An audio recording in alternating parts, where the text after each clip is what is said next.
B'Shem Hashem na'aseh v'natzliach, Shavua Tov, Shavua Mevorach. We are back continuing our series of the Jewish HaShkafa, starting a new week, BeEzrat Hashem, with more Torah, with more mitzvot, with more good things, BeEzrat Hashem, to continue working on our neshamot, working on our midot, working on our servitude of Hashem. For any of you that follow the channels closely, whether you're on the WhatsApp groups or you follow online, and Facebook is not censoring us. If that happens miraculously, then you've seen our new clip, the new trailer for the movie Gehinom. Baruch Hashem, we got a lot of feedback for it. We'll talk about it in a moment. This shiur tonight, BeEzrat Hashem, will be for refuah shlema for Rabbanit Levana bat Sarah, Rabbanit Sarah bat Anat, Rav Ephraim ben Shulamit, Avi Mori David ben Esriya, Imi Morati Doris bat Zora, and also for the Atzlacha Rabba for Marsha bat Julie and her children, and all of Am Yisrael and all of the righteous Noahides that continue to serve HaKadosh Baruch Hu as best as they possibly can, but really. And especially those of you that continue contributing to our campaigns, contributing to our organization to help us do all the things that we're doing. So as I said, we had released today the first of 3 trailers of the new Gehinom movie. There's 3 trailers. This is the first one. Baruch Hashem, we got, for those of you that saw it, we got a lot of feedback out of it. A lot of amazing, I can't wait, wow, all the wonderful Baruch Hashem feedback. Of course, the Yetzer Hara also has to show up once in a while and also interrupt, whether it's censoring by Facebook or different outlets that won't allow the clip out there just because they simply are part of Amalek. But nonetheless, we have to do what we can do, and Hashem does the rest. So we just have to do our ishtadlut. But out of all the comments and everything that came out there, there's really 2 that stood out to me. And Baruch Hashem, there's been many comments, many positive ones, mostly positive. But even the negative were positive. But generally speaking, these comments that you get from people, these feedbacks that you get from people, give you a good idea of where you stand, where people stand, to give you a realistic point of view of things. Because a person could easily live in his imagination and think that the world is very different than what it really is, and that happens at times. To everybody. So it's important to get feedback from the people that are around you, the people that either are watching you or are part of your life. And Baruch Hashem, the comments that you see on the online are a very good reflection of where things stand.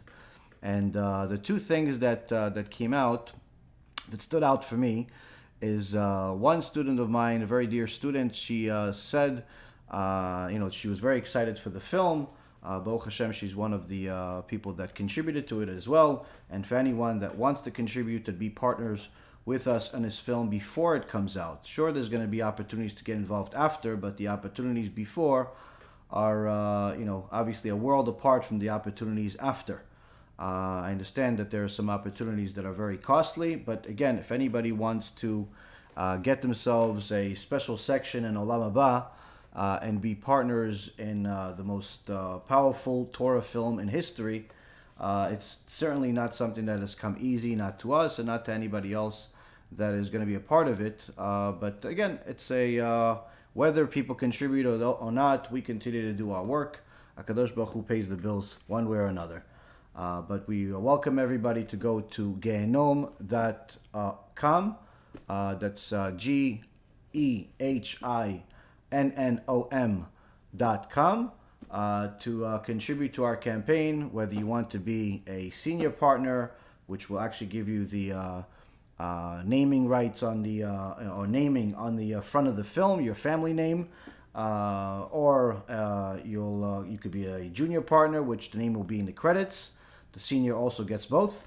Or you could be a promo, we call the promo team, which is much less expensive, but no naming, but you'll have the ability to get 100 USBs of the film when they are released, probably in about 6 months from now. This obviously doesn't include shipping, whatever shipping is. So if you live in somewhere in Africa where it costs $1,000 to ship, that obviously has to be added to it. But nonetheless, anybody that wants to be a part of it and cannot afford any of the first three that I just mentioned can do the same thing like many other people did, which is contribute whatever you want.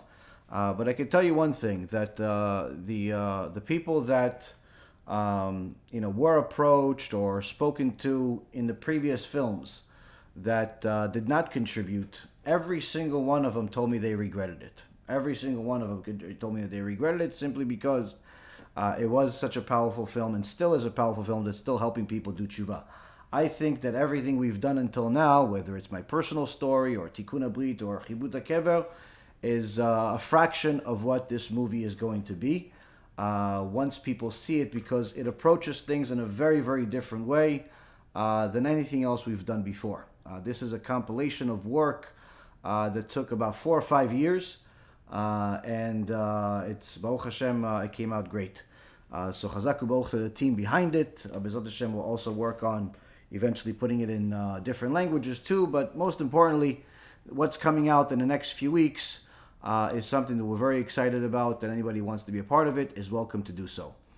So the two comments that came out that are very relevant to our shiur today is that many times you see people, either they do tshuva or they've already been religious, and generally speaking, you can tell, where they stand as far as their relationship with God based on their ideology. So when one person says that, one thing about the movie and their excitement, while another person says something completely different, you can tell the difference. Now, the two people that I'm talking about, they're two very nice people, they're two wonderful people, they're two Jewish people, they're two religious people. But you'll see that there's an extraordinary ideological difference between the two. One of them said that she's extremely excited for the film, and in fact, after thinking about it in some of the shiurim that she's learned from us over the years, she believes that this shiur is going to help, this film is going to help stop the next Holocaust from happening. Okay? Now again, we'll give a source for everything in a moment, but nonetheless, this is what she said. Now, of course, anybody can say, wow, it's too much, it's exaggerated. Fine, no problem. The other person said something quite different. And he said, Rabbi, I saw the clip and I see that it's very aggressive or violent, whatever word he used. Don't you think it's Chilul Hashem, meaning it's desecration of Hashem, to show such a film because it will distance Jews from the Torah, from doing tshuva? These are obviously a world apart. One is saying that the film is going to stop the next Holocaust from being brought to the world. The other one is saying that this is desecration of God's name, chas v'shalom. So obviously, one of them has to be right. Well, good news is everything that we do always has to be reviewed by much bigger people than I could ever be. We review it with Chachamim, with Dayanim, and as I responded to the young man that all of the Dayanim that I've spoken to, that have reviewed the film, that have reviewed everything that we do, and that have done with this film and many other things, actually, not only do they not think that this is Chilul Hashem, they actually think you should learn more about what Chilul Hashem really is, because all we're doing is we're actually detailing a little bit of what actually is going to happen to anyone who doesn't do tshuva. And in fact, what we did is a microcosm of what reality is. Meaning, as graphic as the movie can possibly be, even if it will be 100 million times more graphic than what it actually is. And it's not really that gruesome of a movie, quite frankly. It's not like Chibut HaKever, there's other things involved in there. But nonetheless, as much as somebody could use their imagination to make things as gruesome as possible, they say that I'm not even touching the surface on what reality really is if somebody does not do tshuva. So obviously, this is not Chilul Hashem, but rather the opposite. What about the other?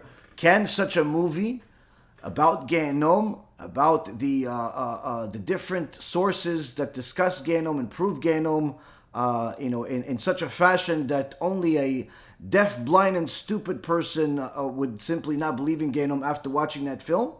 What about the source that says that this could stop the next Holocaust? Well, there's also a source for that. Rav Avigdor Miller, alav shalom, in his Sefer, Rejoice, O Youth, This is the first sefer that I ever got from my dear Rav many years ago. And Baruch Hashem, this sefer, Baruch Hashem, helped us understand a little bit more about what Judaism is. And it's in essence a conversation between a Rav Avigdor Miller and a young man with very, very elaborate questions. This is clearly not a normal young man. And when the young man asks, why did God bring the Holocaust?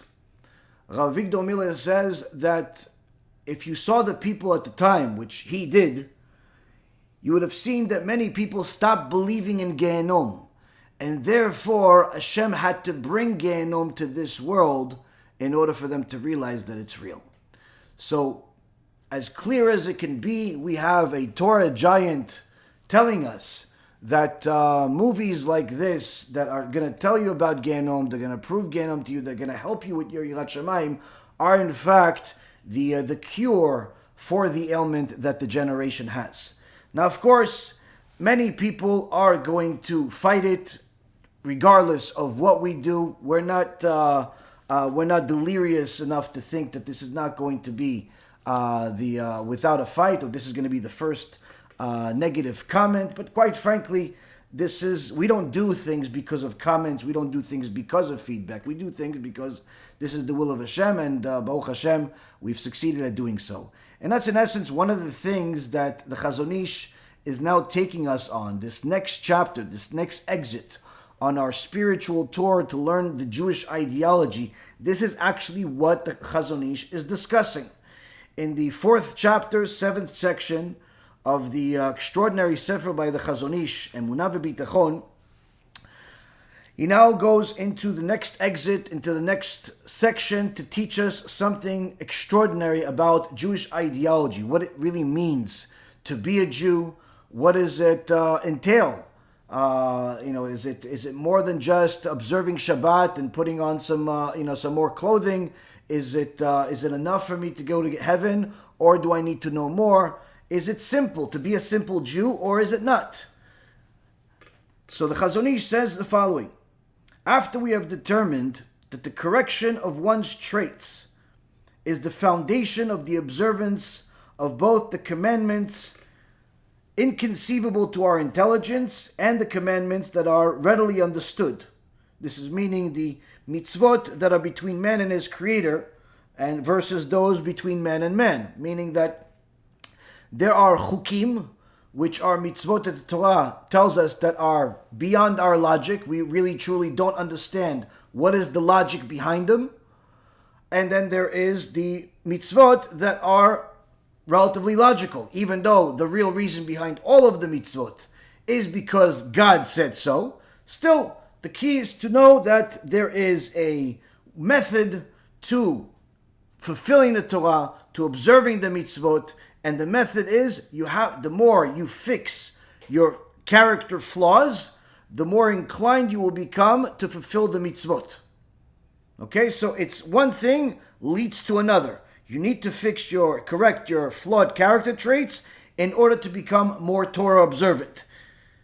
But at the same token, the more Torah observant a person is, the more inclined he is to fix his mitzvot, meaning that the two feed off of each other. And that's in essence what the Chazon Ish is saying here, is that after we determine that the correction of one's traits is the foundation of observance of both commandments inconceivable to our intelligence and commandments that are readily understood, we find that the practical tool one should use in order to correct one's traits is meticulous observance of halacha. Just like we said, b'siyata dishmaya, that in essence, one needs to know that in order for you to become a better Jew, a better person, you have to fix your character traits. If you are easily angered, short-tempered person, you have to fix it immediately. In fact, the Rambam says that there are certain things that you have to be in the middle. When it comes to generosity, don't be overly generous. At the same token, don't be overly stingy. When it comes to all types of different character traits, a person has to be in the middle, except when it comes to anger. When it comes to anger, a person has to be as far removed from anger as humanly possible. Now, of course, many people are naturally hot-tempered for whatever reason or another, whether it's because of the way they were brought up, because of their traditions, because of this, because of the spices, whatever the reason is, it doesn't really make much of a difference. A person that's easily angered has to remove this from their heart immediately.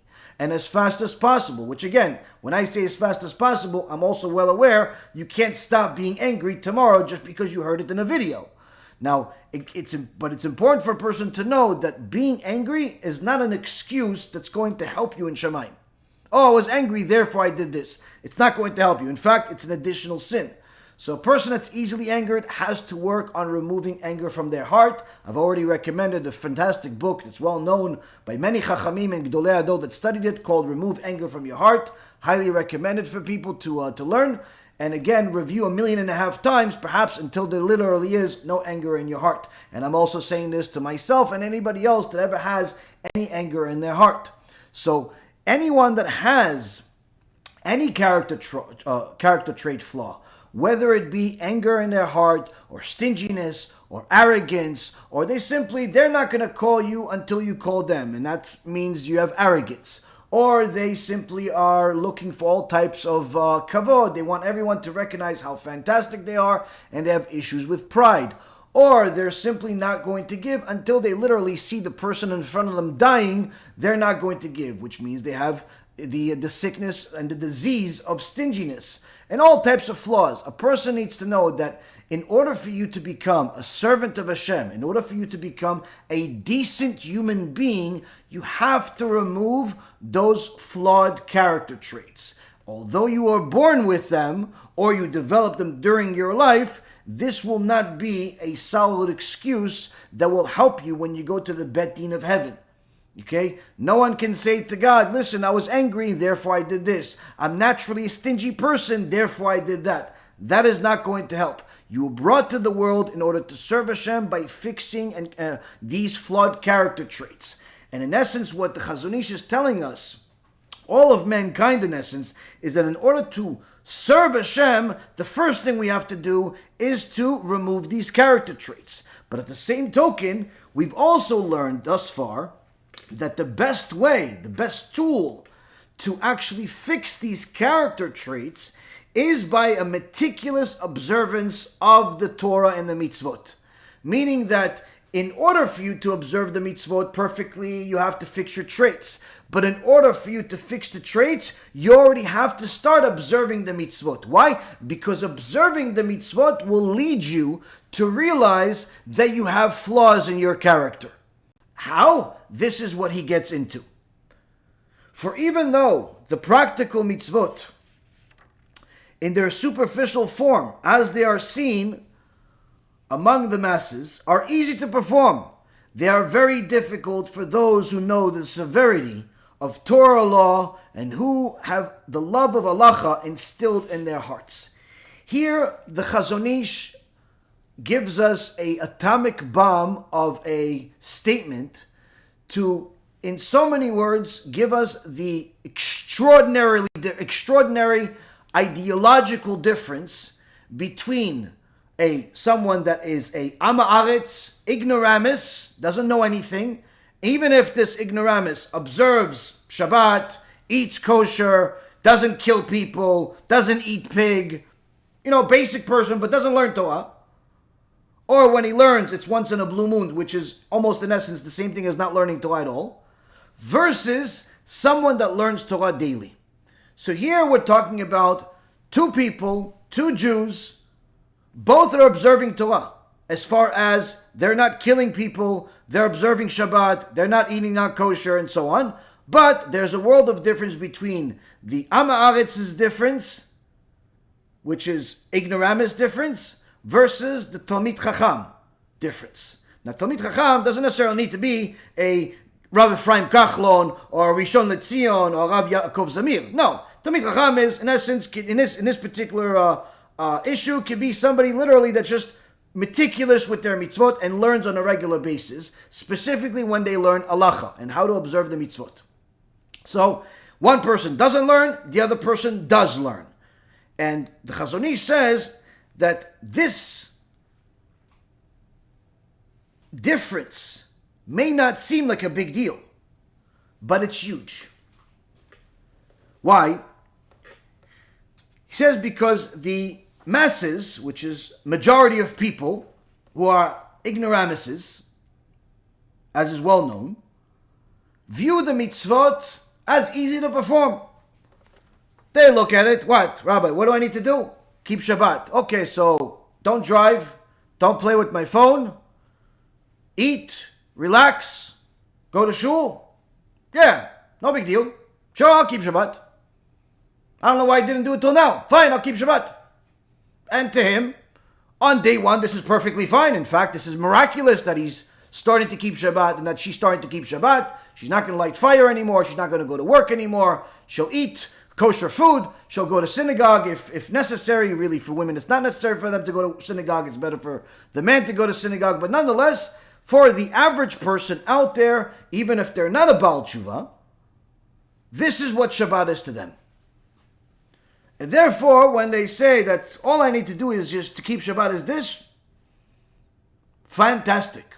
I'll keep it. And it seems to them easy in their eyes. But if you ask a Talmid Chacham, you ask a Torah scholar, you ask a learned person about Shabbat, you'll have quite a different answer. You'll have quite a different answer. Because the more a person knows about a mitzvah, the more difficult it becomes to him, says the Chazon Ish. How so? When it comes to Shabbat, the Am Haaretz thinks that as long as you don't drive, you don't play with your phone, you go and eat, you go to shul, you're keeping Shabbat. But Talmid Chacham knows there's a lot more to Shabbat than just that. As soon as you say the word Shabbat to Talmid Chacham, immediately they say to you, 39 melachot. There are 39 restrictions. And there are endless amount of toladot, things that are born from those things. Meaning, although there are 39 restrictions, there are many, many more things that stem from those 39 restrictions. And if a person doesn't know, then he doesn't even know how to keep Shabbat. For example, someone asked me just last week about eating pistachios and different nuts. Now I gave a very brief answer. Yes, you're allowed. There's no problem with it. But quite frankly, the answer should be much more elaborate than that if you were going to the books and if you're going to go into it extensively.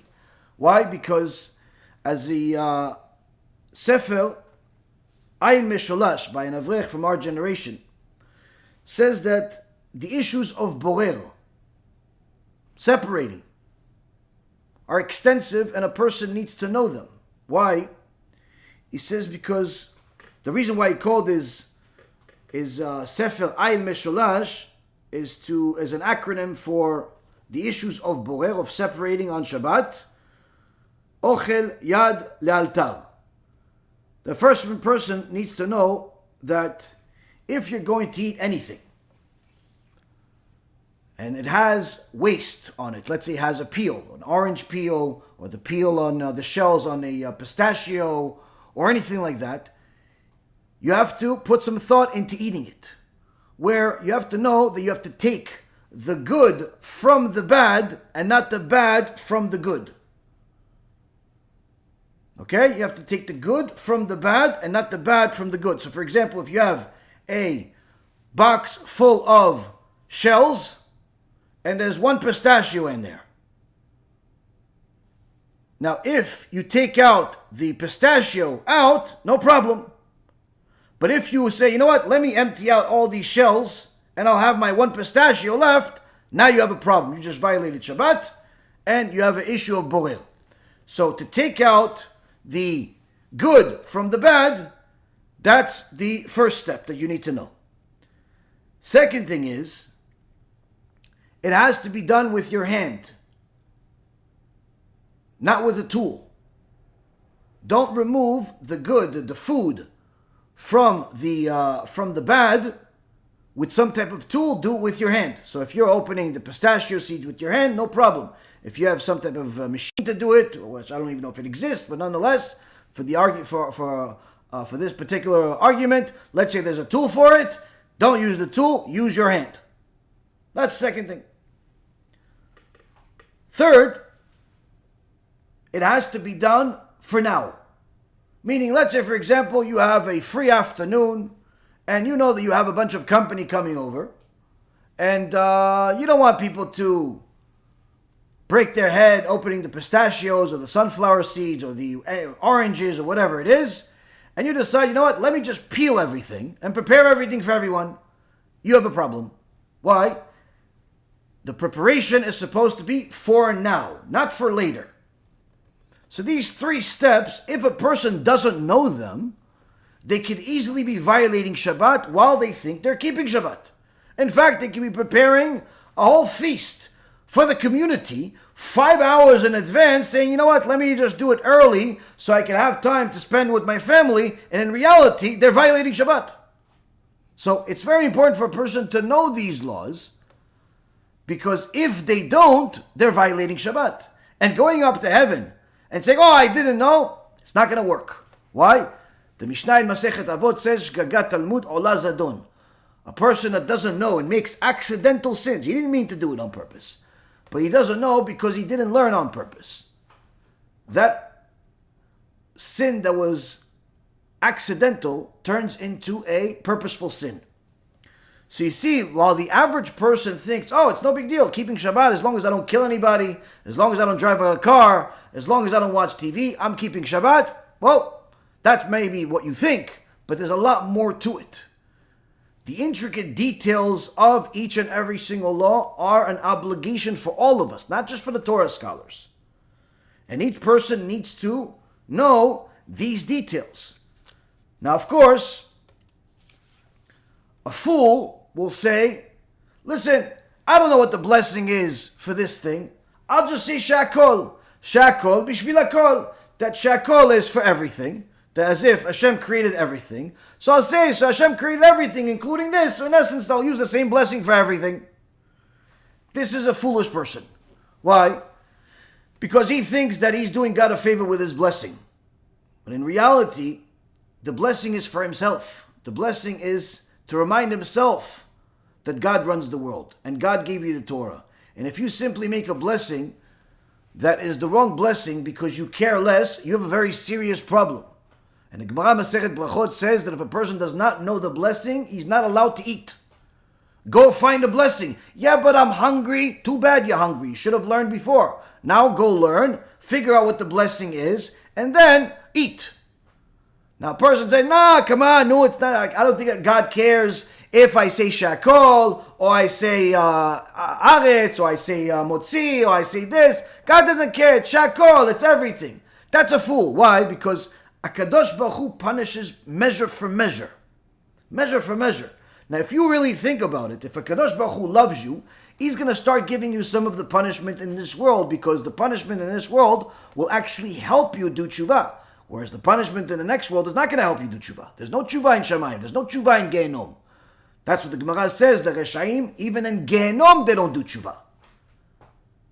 Even when they get to the gate of Gehinom, they don't do tshuva. It doesn't help them. Once they go inside the Gehinom, then everybody gets cleaned up. But it's not tshuva. It's cleaning up the sins. It's cleaning up the spiritual filth. And trust me when I tell you, after you see this film, Gehinom, you're not going to want to go to Gehinom for even a half a second. But a fool will ignore this and say, shakol. And one day, they can wake up, and all of a sudden, their perfectly healthy body, all of a sudden can digest bread. And all of a sudden, they have celiac, or they have malabsorption, or they have some other disease that no one can recognize. And then, okay, fine, so I can't eat bread anymore, so I'll eat fruits. And all of a sudden, they also have more stomach aches and more problems. And all of a sudden, they have hives. What happened? I can't eat apples anymore? Doctor says, no more apples. Okay, what about bananas? No more bananas either. Okay, so no bananas, no apples. Okay, so, all right, so let me see, what can I do? Maybe I could eat some nuts. Nope, nuts, you're allergic, you'll probably die. Oh, what can I eat? You can eat this grain, this thing that some lab created, and over there, oh, what's the blessing on it? Shakol. So the only thing you're left with is shakol. How about that? Would somebody like something like that? No. So remember, if you don't know the blessing, don't eat. Why? Because the blessing is important to you, not to God. It's for you to remember who God is, not for God to remember who you are. He already knows. So the Chachamim, on the other hand, are as scared as humanly possible from the smallest things. And that's in essence what the Chazon Ish says. He says that the ones that are very, very knowledgeable find it very difficult because they know the severity of the Torah law. And the law is ingrained into their heart. The Gaon Vilna, in a famous story, once on Shabbat, he didn't notice that there was a eggshell in front of him, and he touched it. The moment he touched this eggshell, somebody ate an egg, there's no egg left, there's just shell. He calculated, wait, if it's just shell, there's no egg connected to it, it's waste. If it's waste, it's muktzeh. If it's muktzeh, I just touched it, I just violated the law. He passed out on Shabbat. He passed out on the floor. No one knew what was going on. What happened here? They tried to wake up the Rav. Kvod Rav, you okay? You okay? He got up, he looked at the eggshell again, he passed out again. Now passing out 2 times already, yeah, it's dangerous. His dear mother, who was also very knowledgeable as we hear from this story, she realized what happened with our son. She said, wait a second. She runs over there, wakes him up. As soon as he gets up, she takes the eggshell and puts it in her mouth and starts eating it. To show her dear son that yes, there is an opinion that b'sha'at dachak, when it's really necessary, eggshell can really be food. So it's not really muktzeh. Even though you can find a number of poskim that are going to tell you that even if you don't have to eat it, it's not muktzeh. But the love of the law, and thereby the knowledge of the law, and the severity of the law, that was ingrained into the heart of the Gaon Vilna, didn't allow him to accept any leniency whatsoever when it came to this eggshell.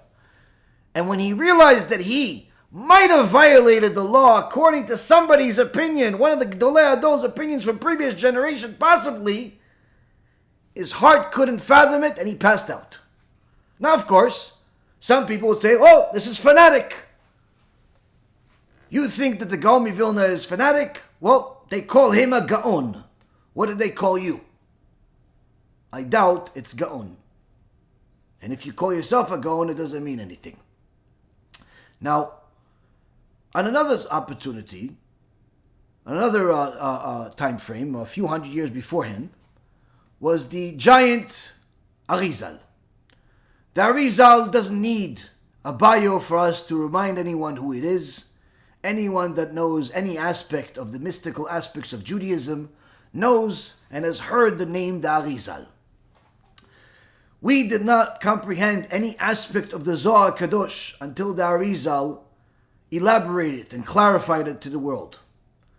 Now the holy Arizal was an extraordinary Chacham, a giant among giants that many consider him the equivalent of like a Tana from 1500 years before him. There's actually a story I heard from Rav Meir Eliyahu that since the Arizal would study regularly with Eliyahu Hanavi would come visit him and teach him Torah, the Arizal asked Eliyahu Hanavi to give him some of the water from Be'er Miriam, so it would clarify his mind and he would be able to elevate himself to even higher levels, and that's what happened. What the Arizal achieved in a few decades that he lived in this world is something incomprehensible. if people would simply hear just a fraction of some of the stories of the things that he was able to do, the things that he did, anything, any part of the Arizal's life is simply incomprehensible. That this holy Arizal, one time, without any intention, chas v'shalom, to go against any law or anything, he just did what anyone that has a beard, does on a regular basis, and just goes like this. You know, when you have a beard, it's sometimes you play with it, whether it's to help you think or it's to relax, whatever the case is. And when he did this on Shabbat, his finger was in his beard, and at that moment he realized, wait, if I pull my finger out, if I pull my hand out, there's a possibility that I'm going to rip a hair out of my beard. Now, although you can find an endless amount of chachamim and poskim and gdolim that will tell you, yes, even if there's a hair that comes out, you didn't mean it, you don't benefit out of it, it's not a problem, it's okay. The Arizal simply could not deal with this. And for the rest of that Shabbat, he left his hand in his beard without moving an inch. He would go pray in a minyan with the hand in the beard, not shaking anybody's hand. He would learn Torah with the hand in the beard. Why? The love of the law and the understanding of the severity of the law didn't allow the Arizal to count on any leniency whatsoever. When it comes to something that the average person today goes like this, fixes themselves, puts some this, puts some that. If anything, they start brushing their hair, which is forbidden on Shabbat. Why? There's a difference between someone that knows the law and the severity of the law and someone that's unfortunately an ignoramus and thinks that the law is something like pick and choose, do whatever you want. Last but not least, another example is another story that I said some time ago about the Steipler Gaon. You know, many times people hear these names. They hear the Arizal, the Gaon Vilna, the Rav Wassermans, the Rambams, the Rav Ovadia, all of these giants, and they think, oh, it's because they had a good memory. Oh, it's because they had a good father. Oh, it's because they grew up in a certain neighborhood. Oh, it's because of this. Oh, it's because of that. But in reality, it's because of these stories that they became giants. Because it says in the book of Deuteronomy, Parashat Ekev, chapter 7, verse number 12. Vaya Ekev tishmeun. These are the laws. And Rashi says on that pasuk, that after you hear these laws, what is it referring after you hear these laws? Which laws? Rashi says, these are the laws that people view as simple, as easy. And thereby violate them easily because they don't think of them as such a significant law. A person is not measured by the big things that they do, the big mitzvot that they do, but rather by how they treat the small mitzvot. Because if you treat the big mitzvot very special, you treat Shabbat very special, you treat the family purity very special, very honored, and so on, that's fantastic. But if the things like Netilat Yadayim are insignificant in your eyes, if the things like saying thank you or hello is insignificant in your eyes, then surely you're not measured very highly in Shamayim. Why? Because if you are looking at the small things as inconsequential, then surely there is a problem with the big things you do as well. So the great sages monitor their behavior so carefully that when the smallest things that we would view as small, they viewed as the biggest things. One of the people that knows about the Steipler Gaon, he's a giant among giants. His son was the Arav Kanievsky, alav shalom. He was a giant that gave birth to another giant, which in itself is a miracle that's beyond comprehension, because usually, even though Chachamim tend to have, children that are good, it's not common for one Gdolador to have another Gdolador in the family. But nonetheless, after learning an extraordinary amount of Torah and MUSSAR from Novardok, the Steipler Gaon became one of the Gdolei Ador. In his later years, he had problems with his leg, that there was a lot of accumulation of water, of fluid in his leg. After he passed away, his doctor said that this fluid would accumulate to such an extent that they would literally have to take out 4 liters of liquid from his leg each week. Something that's unbelievable. A person can just imagine the amount of pain and agony that the Steipler would have to go through. Now, this of course made it difficult for him to walk.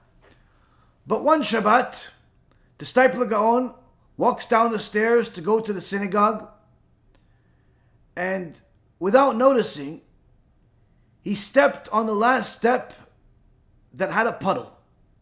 And his whole shoe goes into the puddle. And unlike the rest of us, I can't believe it. Let me just go change the shoes. Let me just go change the socks. It's uncomfortable. The thoughts of the Steipler Gaon were quite different. I now have a sock that's soaking wet. And if I step on it, it's going to squeeze the water, which is forbidden on Shabbat. Now, of course, you can have an endless list of poskim that will tell you, yeah, but you don't mean it. You don't benefit from it. It's okay. It's allowed. It's not a problem, especially since your other leg is the one that has all the liquid in it, so it would be a massive amount of pain in your leg to just walk on one leg. None of this mattered to the Steipler Gaon. As he hopped on one foot up the stairs, anyone that saw his house knows that the steep stairs for anybody, needless to say for an older man, he hopped up the stairs, one step after another on a single leg, then got into the house, sat down while his leg is still in the air, and left his leg up in the air for the rest of Shabbat, lest he take off the sock and the water gets squeezed anyway. Best not to touch it at all for the rest of Shabbat. Why? Would you say that the Steipler Gaon didn't know what he was talking about? Would you say that he was a fanatic? Well, the rest of the world says that he was the Gdol Ador. You don't become Gdol Ador just because of having a good memory or a good last name. So you see, the more a person becomes knowledgeable about the law, the more difficult it becomes in his eyes, not because he's not enjoying it, but rather because he realizes how many more details he needs to be careful of. He needs to make sure to follow. It's no different with anyone out there that would apply this to their day-to-day life when it comes to the issues of morality. One of the subjects that we talk about often, whether it's morality of a person doesn't lead themselves to waste seed, or morality when it comes to for a person to be promiscuous with other people. The Gemara in Masechet Avodah Zara on page 20b says that, uses a verse from the book of Deuteronomy chapter 23 verse 10. V'nishmarta midavar ra. Preserve yourself from something evil. The Gemara elaborates, what does it mean, evil? Evil is referring to immorality that leads to Gehinom. Why? Preserve yourself from something evil in the morning so you don't get to evil at night. What's evil? Immorality. Don't look at things that are inappropriate. Don't put yourself in inappropriate situations. If you look at something immodest, you watch TV, whether it be the news or it be sports or it be anything in movies, chas v'shalom, you're bound to see things that are immoral. the newscasters without arms and legs, the different celebrities that show up on these shows, all of this immorality, all of this immodesty will have an impact on your mind. Needless to say, if you have roommates that are either the opposite gender or simply immoral people, you have those people in your life, it's going to lead you to immoral things. Now you're going to say, no, but I keep myself, I don't touch myself, I don't touch anybody else, but it still happens when I go to sleep at night. I have all types of wicked dreams. Those dreams lead to things. Guess what? Those dreams are your fault. And because you don't watch yourself during the day, from what's going to happen at night, you're going to end up with something evil. And therefore, even though you don't touch yourself, even though you don't touch anybody else, you are still at fault for what you put your eyes on. You're still at fault for who you befriend. You're still at fault with what you say. You use cuss words, use foul language. You do all types of things that are against the Torah. Even though they seem minuscule to you, they eventually lead to something major. And therefore, that wasting seed at night is now counted as intentional. So a person could say, oh, that's too much. Okay, tell that to God when He judges you at some point after 120. See how that helps you. The reality is, Rabotai, is that the more a person knows, the more he understands, okay, so maybe I can be careful. It's not a matter of scaring people into becoming deer in headlights and just freezing and not doing anything. It's a matter of simply not using the ignorance is bliss excuse.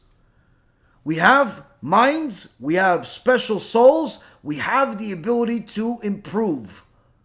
And this is what in essence is expected of us. Now, the Chazon Ish continues and says the following.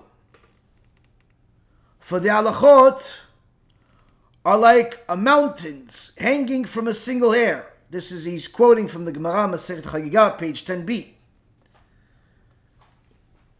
Meaning that it's they that serve as the scales in determining the forbidden and the permitted, the kosher and the unfit.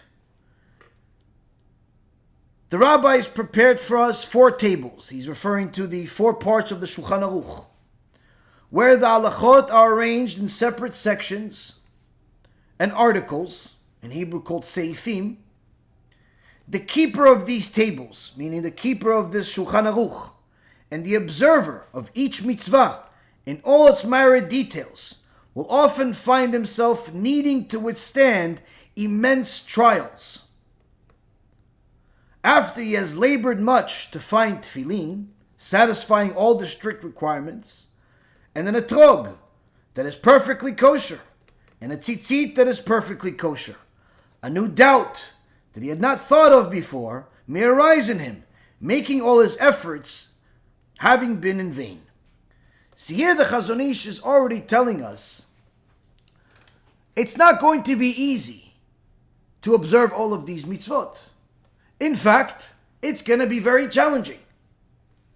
Because the more observant you are, due to your knowledge, not due to just you wanting to be stringent on everything, even if you don't know what you're doing, because stringency does not lead to success. Sometimes stringency leads to death, as we see from the Gemara Masechet Sanhedrin, page 44a, where the stringency of Yeshua ben Nun led to the death penalty of Achan. Even though Achan was a crooked, wicked person that made every sin under the sun, what he eventually got caught for was something that really wasn't a death penalty. And needless to say, ended up causing the death of soldiers during the war that they had. So stringency is not necessarily what is needed here, but rather knowledge of the law itself. And a person that keeps these tables, keeps these laws, will find themselves that they will have different tests. Now these tests come in all shapes and sizes. And these tests even come in the form of a mitzvah. A person finally buys themselves a pair of tefillin. The tefillin they got for their bar mitzvah is already 10, 20 years old. They realize that it's time for them to buy grown-up tefillin. They spend some money on it. And they go to some rabbi. They say, listen, Rabbi, I just bought these tefillin, $1,500. What do you think of them? And with their bad luck, they fell on one of these wicked people that likes to make money off of ignorant people. And immediately, within 2 seconds of looking at tefillin, he already tells you, no, I think there's a problem. He doesn't really know what the problem is, but he decides there's a problem. Why? Because you don't know what a problem is and what it isn't. So he figures, let me just find something that looks like a problem, and I'll tell you it's a problem, so to cause you to buy a whole new pair of tefillin, or maybe like this wicked guy that tells everybody that their retzuot, the ropes, the straps are plastic. There's one guy that makes a whole business out of this. Everyone that goes there, oh no, your straps, I can already see from far that it's plastic. It's made in China. Let me sell you real straps. Now, this guy thinks that maybe it's just making a little money. I'm giving him better straps, not a big deal. And even the consumer, the guy that comes over there, okay, you know what? He's giving better straps. What's the big deal? He doesn't realize that illegal transaction, that unethical transaction, many times causes that person to lose faith in the rabbi that sold them that tefillin. Why? Oh, wait, I just bought this from the rabbi, and I listen to his shiurim, or I go to a shul. Oh, he sold me tefillin with straps from China. He sold me tefillin with bad straps. I'm not listening to him. I'm not going to go to him anymore. I'm not going to go to that synagogue anymore. And that's actually what happened a few times. Where people will go to some wicked person. He would tell them, let's say, oh yeah, there's a problem with tefillin. What? It's not really square. Looks square to me. No, it's not square. Tashmasi, I'm doing this for 30 years. It's not square. It's rectangle. The guy doesn't know right or left. Okay, so how do I fix it? You can fix it with only $1,200. Whoa, I bought it for $1,500. No. Those go to Gniza. We get rid of them. We get you a new one. But don't worry, I got your discount, $1,200. And the poor guy doesn't know right, left. All he knows, he wanted to keep mitzvah. But unfortunately, he got tested and he failed the test. He went to the wrong person.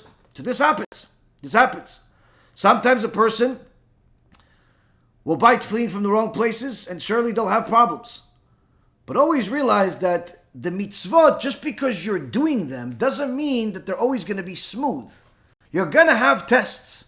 Even if you get it from the right person, even if you get it from the right time, and you pay the right price, and everything is good, there will be tests. Somebody will look at it and say, listen, I see you have a new pair of tefillin. Wow. Where'd you get them from? Oh, I got it from Rabbi Reuven. Oh, how much you pay? $1,600. He's ripping you off. Why? What'd you go? Mine I got from the best guy in the world of worlds. And it's not even Jerusalem. It's like the capital of Jerusalem. I got it from him. It's the biggest mekubal on planet Earth. I got it for $800. And he wrote it over 87 years that he's alive. He's been writing it since he was born.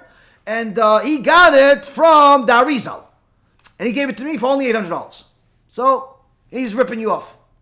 Clearly. Obviously, this is a test. Why is this a test? Number one, only an idiot will believe people like this. And they make up all types of things that their rabbi and whoever they got their tefillin from is the biggest and the best and all the other mumbo jumbo. They don't even know what biggest and the best is, but they simply say it. Number two, you have to know where you get your tefillin. And you have to rely on a source, and you have to understand that you're not buying tefillin because of price. You're buying tefillin because of quality. What's quality? You can't tell the quality. You're not an expert in tefillin. Tefillin have over 1,000 halachot. Many of them are Moshe Sinai. So to know all the halachot takes a long time. So you don't know what's good, bad, indifferent. In essence, what you have to do is you have to rely on the person that's selling you tefillin. Whether it's me, or it's your rabbi, or it's somebody else, you have to rely. Are these people that are selling me the tefillin people that have yirat shamayim? Because if they do, then I can rely on whatever they say. But if they don't, what's to say that they're not selling me some toy they bought at Toys R Us and they put a piece of paper in it? And they painted it black and it looks like it's a tefillin. What's to say that this is really tefillin? What's to say? Oh, and you say, yeah, but I just want to save some money. Oh, if you're looking to save money with mitzvot, you're in the wrong religion. Why? The key is to understand the better the mitzvah, typically it goes with the price too. Doesn't necessarily always mean that the best mitzvah is the most expensive, but generally speaking, they are related to a certain extent. So a person needs to know that if you're going to ask someone that has yirat shamayim, they're going to tell you what is the truth. If you're going to ask somebody that they have yirat money, their fear of money, fear of popularity, fear of being right all the time, fear of missing out, fear of a lot of other things, but not fear of heaven, then certainly you're asking the wrong place. So never make a transaction when it comes to Torah and mitzvot and tzedakah and things of that nature when it comes to because of money. It has to be because of who you ask, and that person has to have yirat shamayim. So now, a person made this mitzvah of tefillin, or perhaps he made a mitzvah buying an etrog. Now you would think, well, I bought an etrog, what's the problem with buying an etrog? I can tell you from personal experience. I've been living in Florida for, I think now 8-9 years. 8-9 years I've been living in Florida. I've paid as much as $500 for an etrog. $500 for an etrog. I, Baruch Hashem, whatever Hashem gives me, I designate for mitzvot. When I go buy an etrog or different things related to mitzvot, I simply say, give me the best you possibly have, whatever it costs. If I have the money, I'll pay for it. If I don't have the money, then, I have to figure out what to do. Go get the money, work more, I don't know, do something, pray to Hashem for Hashem to give me a miracle to get the money. But nonetheless, the price is insignificant. Quality is more important to me. So I've had etrogim from different places here in Florida for the last 8 years, different people. 8 years. Every single year. Baruch Hashem, lately I've been buying multiple etrogim because of this issue. Every year. Most of the etrogim that I have are lemons. They're not really etrogim. And one time, last year, not this past year, the year before, one young guy advertised that he's selling the best etrogim in the world and the planet, and they came from Mars or something, wherever they came. He had etrogim, $500. Special class, special this, special that, no problem. Give me. I bought 2. Not because I have extra money to waste, simply because in case something happens, you have kids, it falls, it breaks, whatever it is. HaKadosh Baruch Hu provides. Got these 2 by a miracle. Mamash a miracle. Hashem had mercy on me because this is like one of the mitzvot that's like my favorite mitzvah. I love Sukkot. And the etrog is like my favorite thing. I don't know why, since the beginning it's always been special to me. I remember, I think I told you guys the story years ago when I first started out. I lost everything and I had one, last bit of money left. I think it was like $600-700, and it was Sukkot. I went to buy etrogim for my family and I was going to buy for myself, and I bought a $600 etrog. Pretty much gave all of the money that I had left on this one etrog. That is the most beautiful etrog in the world. It was miraculous. It lasted for a couple of years. A story of itself. Nonetheless, every year I tried to do whatever I can to get the best possible etrog. Mamash, a miracle. That year I didn't know where I was going to get the etrog. This guy popped up. I bought 2 etrogim from him, $1,000 for etrogim, and then of course I bought for my kids also cheaper ones. And Baruch Hashem, we have etrogim. By a miracle, last minute, mamash, the day before the Chag, or the day of the evening, one of my dear students from Canada that deals with etrogim from Morocco, sends me an etrog, and it actually reaches last minute. So of course, you have this etrog, it's a gift, it was beautiful, I'm going to use this one. Yeah, but what about the $1,000 you just spent on these other 2? $1,000, whatever, let him give him panasah, what do I care? Forever, he got panasah, fine, but I have an etrog. You know what happened? At the end of Sukkot, I opened the etrogim. The $500 etrogim, both of them are lemons. Meaning I could have been going, Ado Hashem. I have a lemon. What happened? That's what they sell. So a person can do whatever they want to do. They're going to be tested. You're going to be tested. How do you help yourself when all these things can happen?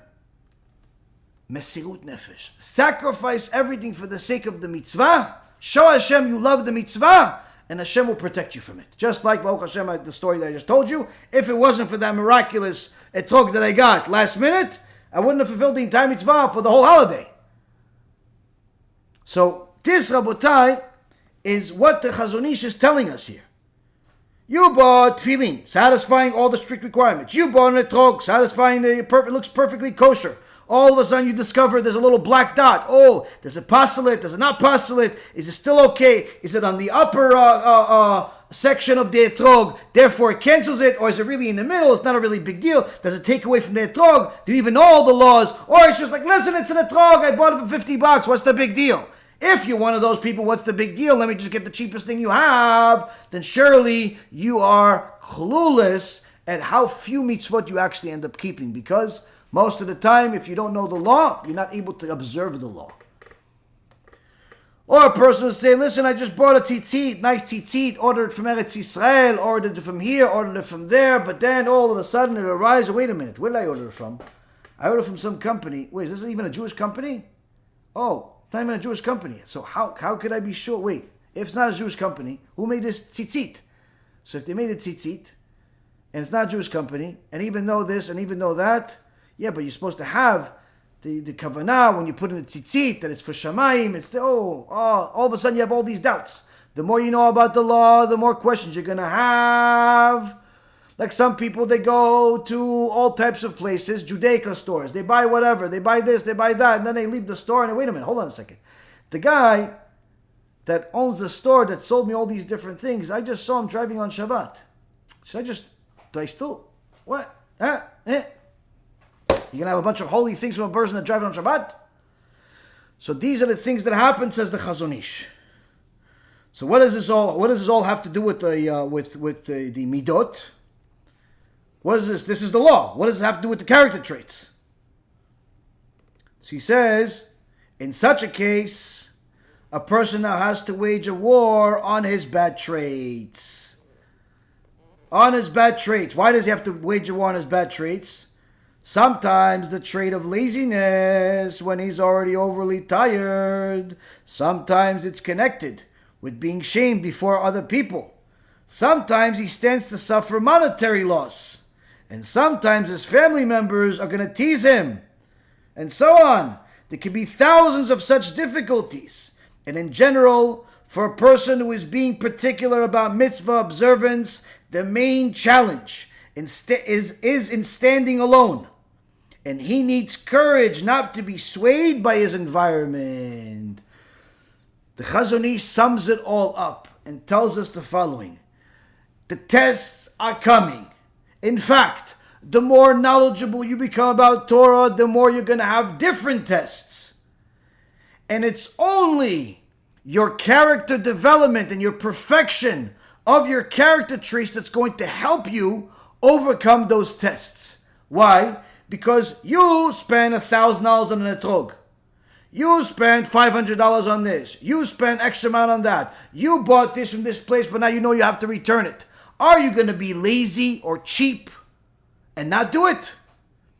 If you're still lazy, if you're still stingy, if you're still arrogant and know it all, then you're not going to pass the test. You're going to say, no, it's no big deal. And you're going to keep the bad etrog. You're going to keep the bad tefillin. You're going to keep this and you're going to keep that. And you're going to keep the sins in your hand and none of the mitzvot. This is the reason why the Chazon Ish started this section by saying that this is why fixing the midot is needed in order to keep halacha. And keeping halacha is needed in order to fix the midot. Because if you fixed your midot, when the test comes, from observing the halacha, now that you know more, that stronger character trait will allow you to pass the test and observe that halacha despite the test. Despite tiredness, laziness, stinginess, arrogance, and whatever other flawed character trait you had before you fixed it. On the other hand, if it wasn't for that halacha, you wouldn't know that you actually fixed that character trait. Because you can say, wait, I used to be lazy, but I'm not lazy anymore. How do you know? I used to be arrogant, but I'm not arrogant anymore. How do you know? I used to be stingy, I used to be this, but I'm not anymore. How do you know? Oh, well, you don't know until you get tested. And what's the best place to get tested? With the mitzvot themselves. With the mitzvot themselves, Abotai. Now, a person sees that, wait a minute, these laws that the Chachamim are telling us about, are all in the Shulchan Aruch. They're all obligations. Let's say I try to keep to the best of my ability, but I don't have time to study all the time. I'll watch a shiur occasionally. I'll read a book occasionally. Does God really care that much? Well, let's see.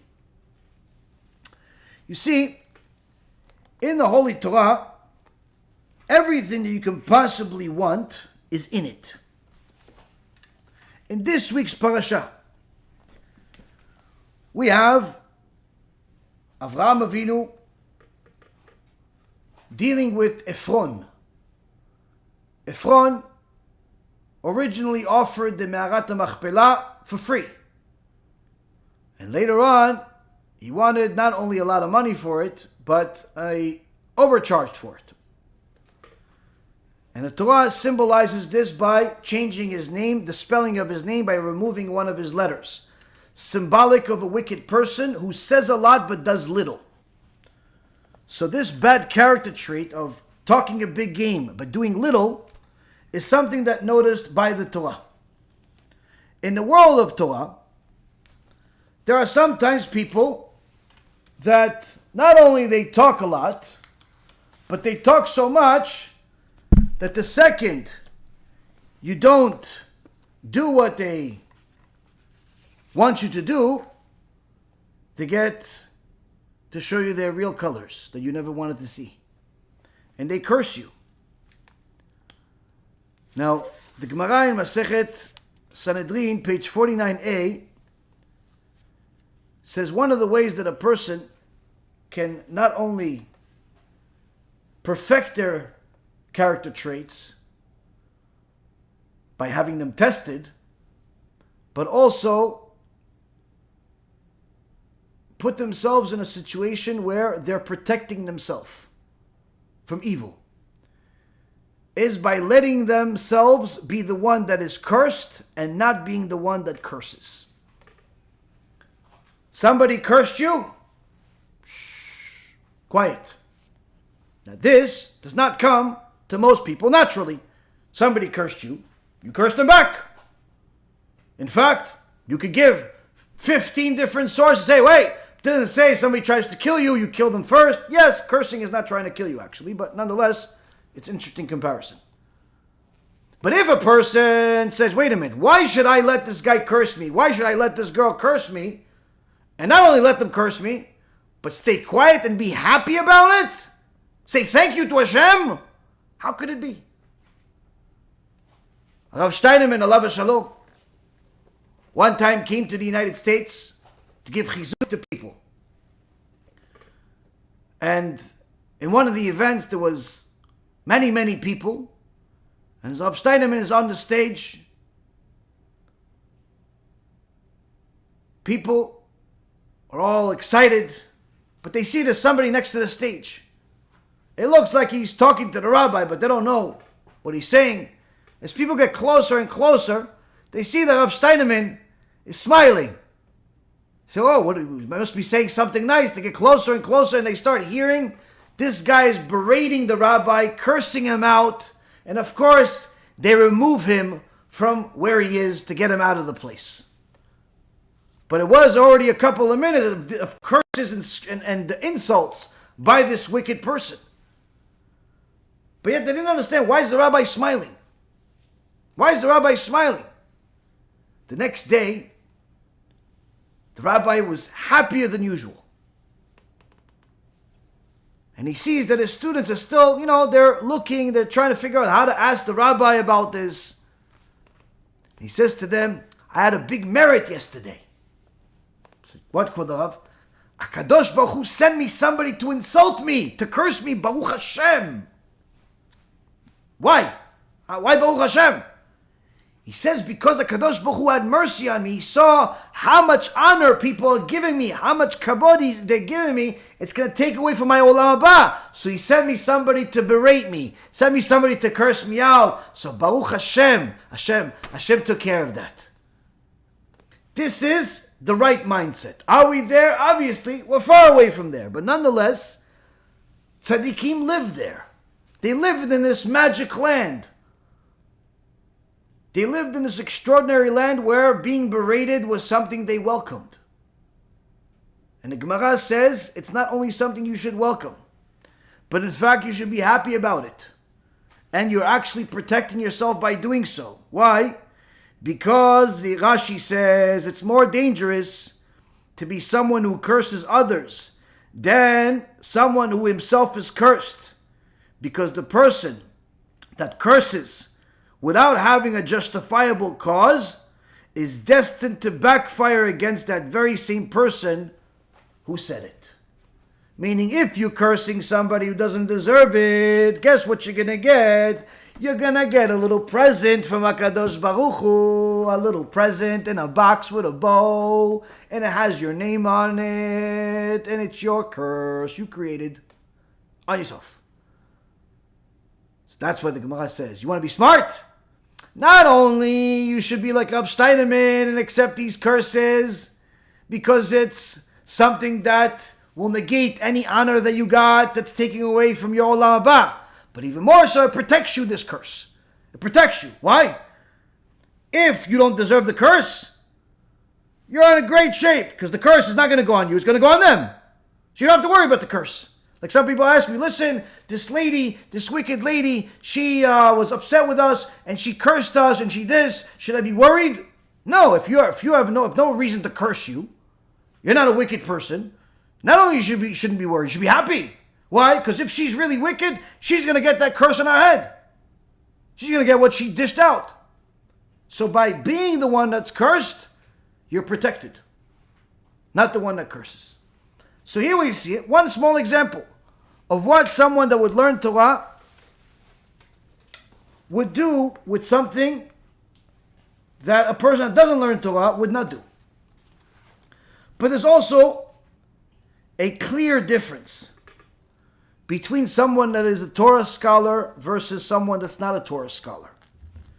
And although this is not going to be a popular segment of the Shiur or of anybody's life, it's certainly necessary for us to learn how does the Torah treat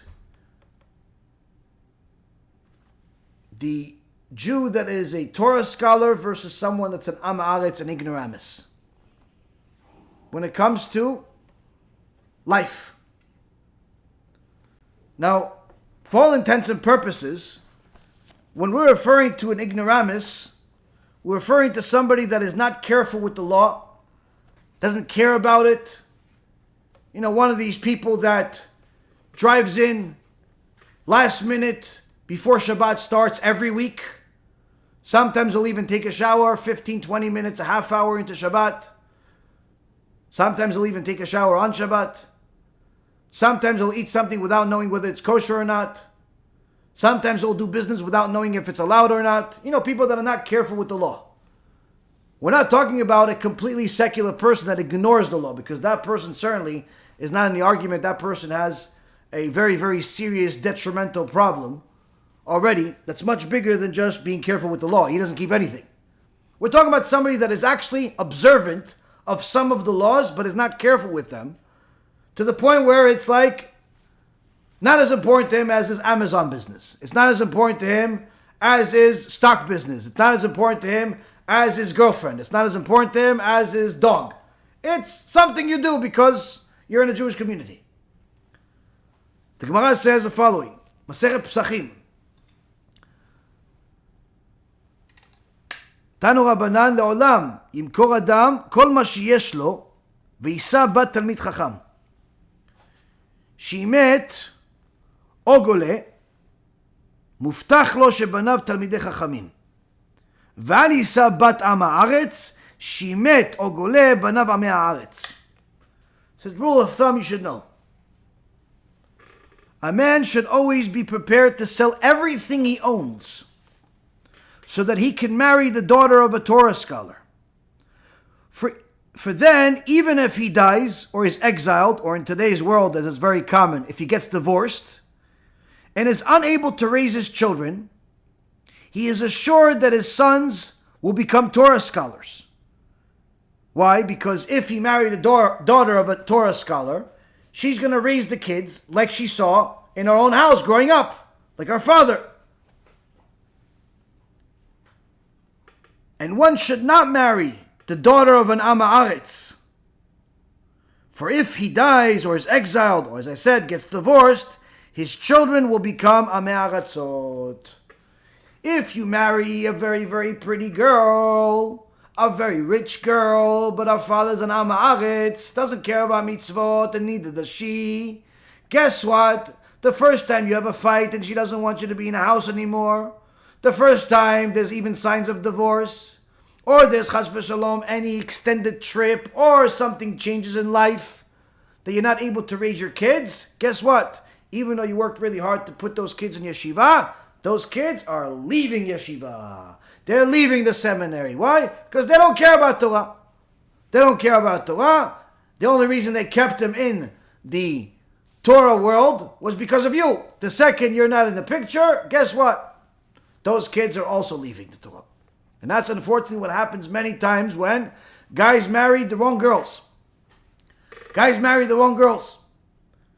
Now, it's important to know that the Chachamim are well aware that it's not always possible for a person to marry the daughter of a Torah scholar. But a person needs to exert all effort to try to marry a daughter of a Torah scholar. That's why they say he should be prepared to sell everything he has, if that's what it's going to take for him to marry a daughter of a Torah scholar. If it's not possible, there are choices. There are other choices. What are these other choices? Let's see. לעולם ימכור אדם כל מה שיש לו, ויישא בת תלמיד חכם,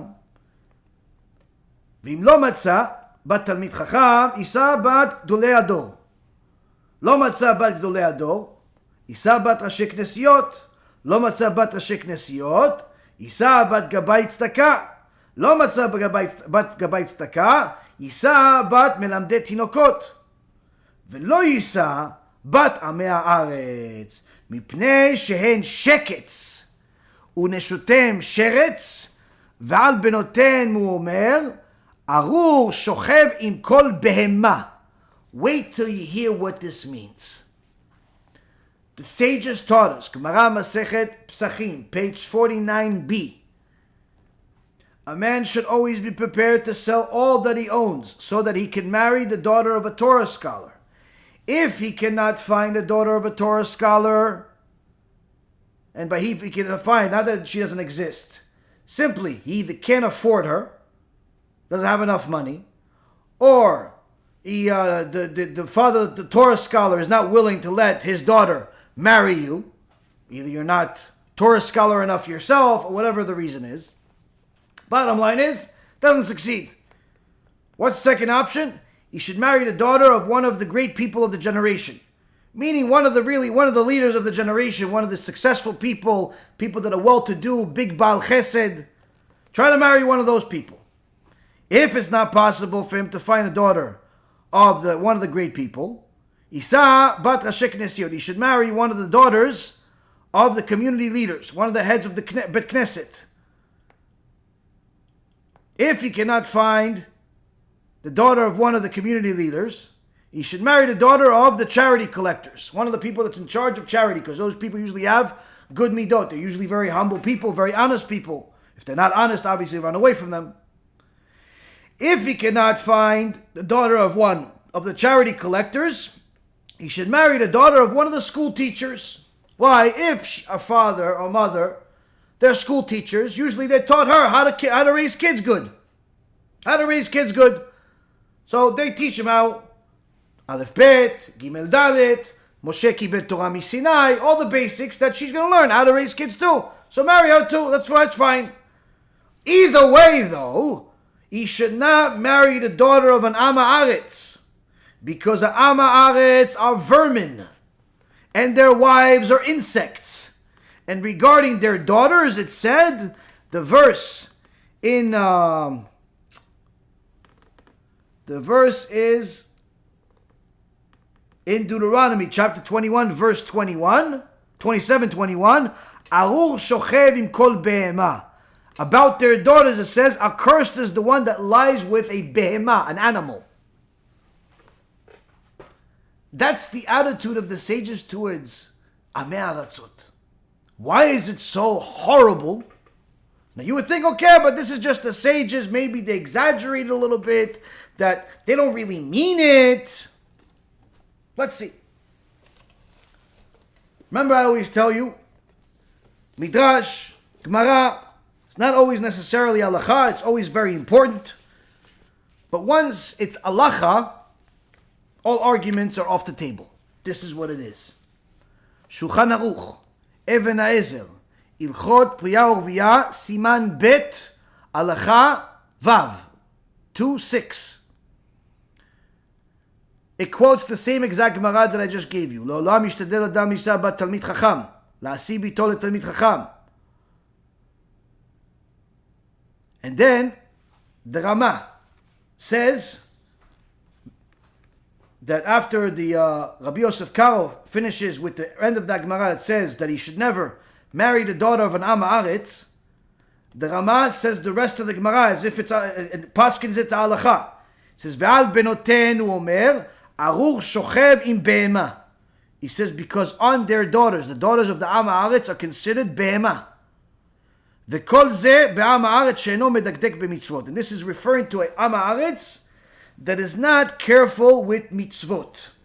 Now the question is, why are they so harsh on this Am Haaretz to the point where they're calling this, for all intents and purposes, Shomer Shabbat Jew? We're not talking about a secular person. We're not talking about an idol worshiper. We're not talking about somebody that drives on Shabbat. We're talking about a person that is simply not careful with their mitzvot. He works an extra 15 minutes into Shabbat sometimes, by accident, by on purpose, on a regular basis. He'll eat something that you're not really sure if it's kosher or not. He'll make fun of the sages here and there. He'll discount a Shiur Torah if it makes people laugh. Things like that. Why are the Chachamim turning this guy into the worst thing on earth? Where he is vermin, his wife is insect, and his daughter is a behemah. Why? Says the Taz. The daughter of an Am Haaretz is not someone you should ever marry.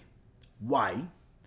She learned from her parents that the reason why you don't invest that time into learning Torah and instead you invest it running business is because these guys that learn Torah, all this Torah is not going to help them in this world. Whatever reward that God's going to give them, we're not discounting it, but it's not for this world, it's for the next world. In order for you to live a good life here and have parnasah here and to have good here, you have to work more in business. So this girl learned this from our father, that's the reason why he doesn't learn Torah. And the mother says, yes, how do you think I afford this jewelry? How do you think I have a brand new Beamer every year? How do you think we afford this house? Abba works, Ima works, everybody works. Don't make this Torah such a big deal. Your husband says he wants to learn. Learn after you finish working. Learn after you finish running the business. So this daughter of the vermin and this daughter of the insect turns into a behemah. Why she's a behemah? Because, Rabotai, just like the behemah thinks that just this world is all that there is. Benefit from this world, from the material of this world. That's what this young girl thinks also. And the Taz says, the daughter of this Am Haaretz is likely to believe that studying Torah is rewarded only in Olam Haba, and not in this world. And she might therefore prevent our husband from studying Torah and encourage him to engage in commerce, so that they will enjoy the pleasures of this world. And this belief is obviously mistaken, as Rashi teaches us that the Torah enhances your life in this world and life in the next world. And the Am Haaretz is now a problem. But from here we also learn, says the Taz, that really the root of the problem is not that he is ignorant in Torah. It's not that the mom is ignorant in Torah, but rather their attitude towards Torah. That they don't think that Torah is going to reward you in this world. And therefore the Taz and other Chachamim say that if someone finds the daughter of an Am Haaretz, and some say even a secular person, who does appreciate the studying of Torah, and knows that studying Torah will reward you in this world, there is no objection, there's no problem in marrying that daughter of the Am Haaretz. Meaning that the root of the problem is not that he lacks knowledge. The root of the problem is why he lacks knowledge. If he lacks knowledge and he's not careful with mitzvot because he thinks that the only way he's going to buy the $1 million house is if he works overtime and he doesn't have time to learn Torah, and that's what he's going to teach his little daughter, you can't marry that girl. Why? She knows that. She thinks that. She's going to tell you, listen, you can't learn Torah. You have to go work. I want to build a $2 million house. My parents have $1 million. I want $2 million. But if his daughter, she has yirat shamayim, she has fear of heaven, she loves Torah, she says, I want you to learn Torah at least a few hours every single day. In fact, I want you to be an avrech. I want you, if you want to work, no problem, but I want you to learn several hours a day.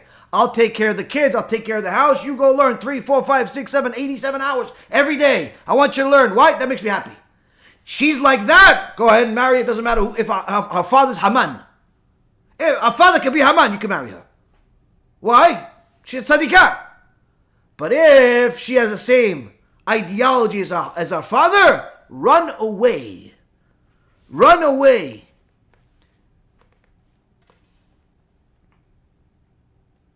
Now,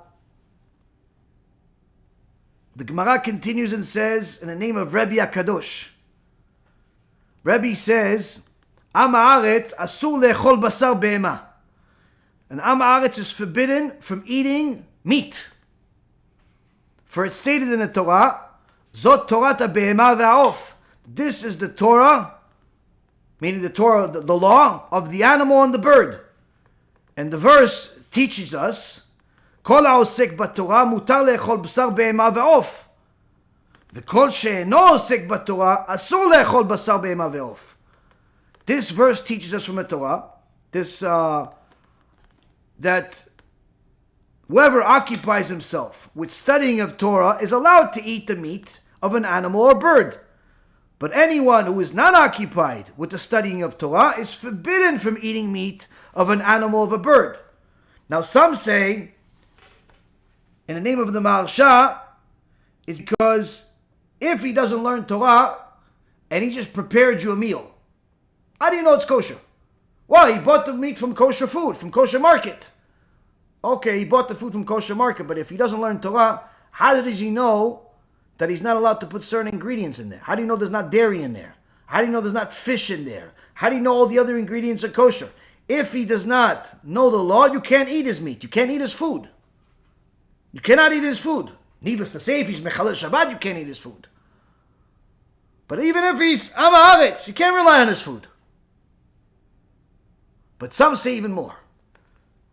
Some say, in the name of the Maharal, the Gemara is literally teaching us that when a Jew forsakes Torah study, he has now become inferior to the animal. And therefore, he's not allowed to eat it. Why? Because the animal, the behemah, is fulfilling God's will. It's being a behemah. It's being an animal. But he's forsaken the Torah, he's not fulfilling God's will, so therefore he's not superior to it. Now there's a write-up from about 5-6 years ago, 57-78, by Talmid Chacham, Rav Pinchas Friedman, Parashat Noach. And he brings some interesting things about the word behemah. And he says, the Or Chaim Kadosh taught us that when he makes a sin, he descends from the status of being Adam to being a behemah. Jews are called Adam.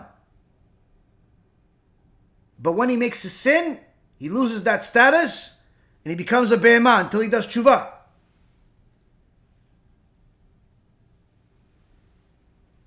This is why the Maharsha says that in the name of the Gemara, Masechet Shabbat, it talks about how wild animals only prevail over man that resembles a behemah. The Maharsha says this is because the wild animals fear man when he looks to them like a man, because they could see things that we can't see. They could see the aura, they could see the image of what a man really is, what a righteous person really looks like. But when this aura looks like the aura of an animal, of a behemah, looks like prey to them. So they'll attack. Who are they going to attack? They're going to attack the person that's a Am Haaretz, that's a secular person, that's against the Torah. They're not going to attack the righteous people. This is why the Gemara in Masechet Sanhedrin, in many other places, there are different stories. The Or Chaim Kadosh, Daniel, these are people that were thrown into a place full of lions that were starving, and those lions were too scared to even roar at them. Multiple times, different Chachamim were thrown into a cage full of lions and different animals, and the animals were scared of them. And this is not like one or two or three stories. There are literally dozens of stories of different holy Chachamim that showed the world how holy they are without doing a thing. The world of wicked people thought they were punishing them by throwing them to be food for the animals, only to realize that the animals are too scared to even roar at these holy people. Now, the Arizal says, also it's mentioned in this write-up, that one of the things that we have to do at the time of the Beit HaMikdash is bring korbanot, bring sacrifices. If you made an accidental sin, you violated Shabbat accidentally, not on purpose. If it's on purpose, and there's two witnesses, and they warn you, and you still do it, death penalty. Go, Sanhedrin, they ask the witnesses a series of questions, they confirm everything is confirmed, okay, they take this guy and they give him the worst death penalty in the Torah. As the Gemara Masechet Sanhedrin, page 49 says, there are 4 different death penalties. There's the stoning, there's the burning, there's the beheading, and then there's the strangulation. Which one's the worst? The whole sugya talks about which one is the worst. There's a debate between the sages and Rabbi Shimon Bar Yochai. Long story short, stoning is the worst death that possibly is. Mechalel Shabbat, idol worshipper, blasphemer, they get the stoning. Stoning, death penalty. Throw him off of a 2-story building, throw a boulder on him, more rocks, horrible, horrible thing. Now, that's on purpose. If he did it accidentally, there's no stoning. Accidentally he violated Shabbat. Accidentally did something that's not allowed. You have to bring a korban. Bring an animal. So people always ask, what does the animal do that deserves this death? At the time of Eliyahu Navi, when Eliyahu Navi was fighting all of the Nevi'e Baal, the false prophets, Eliyahu Navi versus 450 false prophets. The 450 false prophets bring their sacrifice and no fire, no nothing, it doesn't work. Eliyahu Navi makes fun of them and start in front of all of Am Yisrael. Then Eliyahu Navi brings his 2 cows, and a cow starts talking to Eliyahu Navi. Why do I have to do it? How come I have to be a sacrifice for these wicked people? I don't want to be. It's not fair. Eliyahu Navi says, don't worry. Hashem's name will be sanctified even more from you than from your brother. It was 2 cows. Talking to Eliyahu Navi. Now, this cow and any other cow or korban that was brought at the Beit HaMikdash, it's not leaving alive. It's going to be slaughtered. It's going to be killed. Why? Now I understand you could say, yeah, but the animals were created to serve man, and you're right. But at the same token, this is a world of justice. HaKadosh Baruch Hu runs the world with justice. It's not justice and mercy. It's not just, okay, the animal is just an animal. No, the animal is also a creature. Why does the animal deserve to die because he made an accidental sin? Says the Arizal, at that moment, HaKadosh Baruch Hu makes sure that the cow, or whatever other animal that's brought to be a sacrifice, has the neshama of a person that made the same exact sin and did not repent for it. And therefore, through the sacrifice, both the person that brought the sacrifice and the animal itself that is the sacrifice repent for that sin. And therefore, HaKadosh Baruch Hu brings His mercy in different ways. Yishtabach Shemo La'ad. That's why HaKadosh Baruch Hu told you bring the behemah. Not because the behemah is just a behemah, but because the behemah has a neshama in it that needs to do tshuva.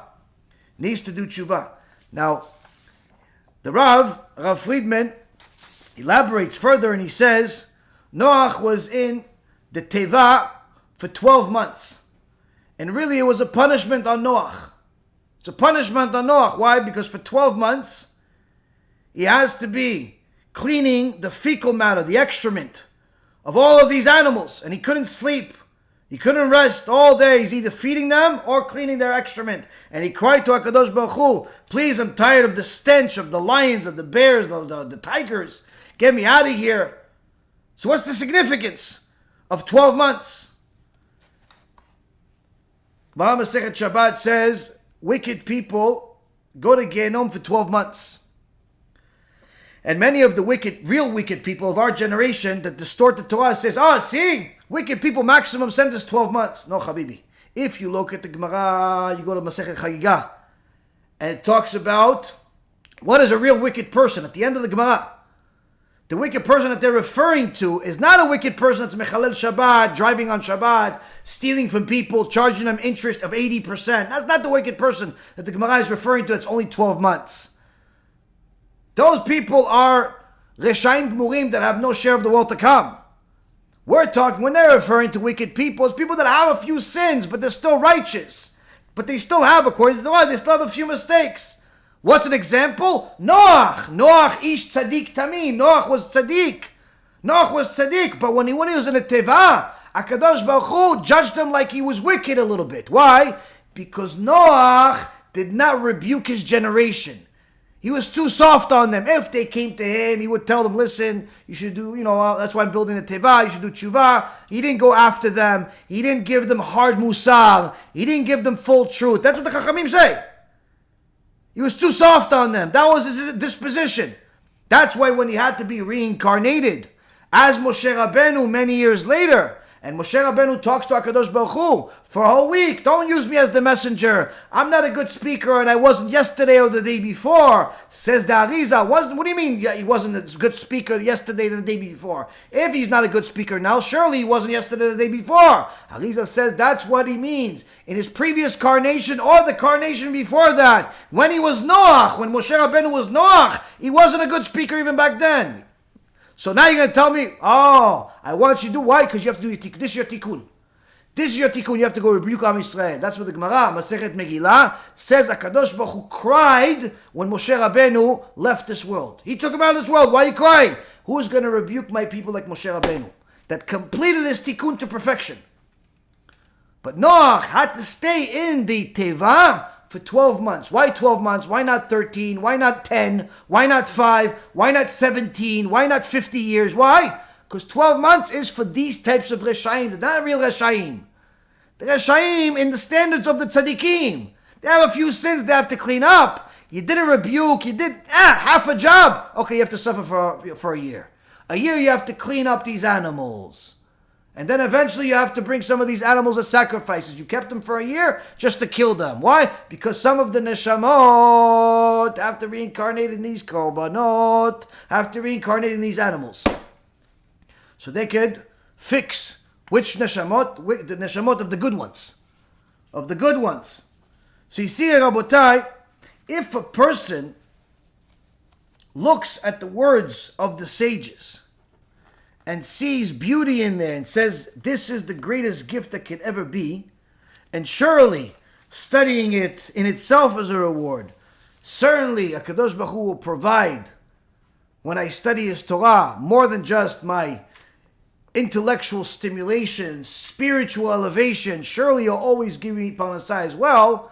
Then you're in the right path. If you found somebody that wants to marry, that's also in the same mindset, by all means, they're also in the right path. But if you found somebody that doesn't think like that, you found somebody that thinks, no, in order for you to make money, you have to go work. You have to be in commerce. And if you have to choose between commerce or learning Torah, you have to go commerce first. That's priority in life because we have to buy a big house. We have to get a car. We have to do this. That's a person you should not marry. In fact, the Gemara says it's forbidden for marrying them. Why? They're behemah. You'll be marrying an animal and being intimate with an animal. And in fact, Rabotai Kareem, for those of you that have daughters, you should know you're forbidden from allowing your daughter to marry an Am Haaretz. Why? The Gemara continues on page 49b and says the following.